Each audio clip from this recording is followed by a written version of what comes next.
How to check if someone read your message on WhatsApp.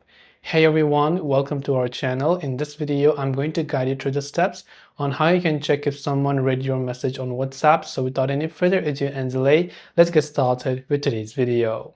If you want to check if someone has read your message on WhatsApp, it is fairly simple for us to do so. Before you do that, you just go to WhatsApp, tap the three dots icon from the top right hand side and simply go to settings. Then you want to simply come to privacy and make sure that read receipt is turned on. If this is turned off, then you won't be able to know if someone read your message.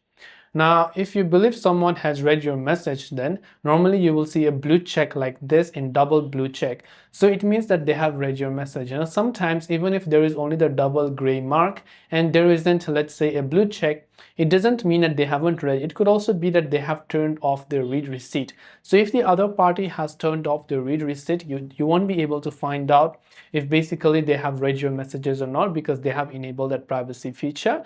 But as long as they have the read receipt enabled, you will be able to find out if you just go there and you'll find a blue check like this. That is all for this video. Thanks for watching and see you in the next video.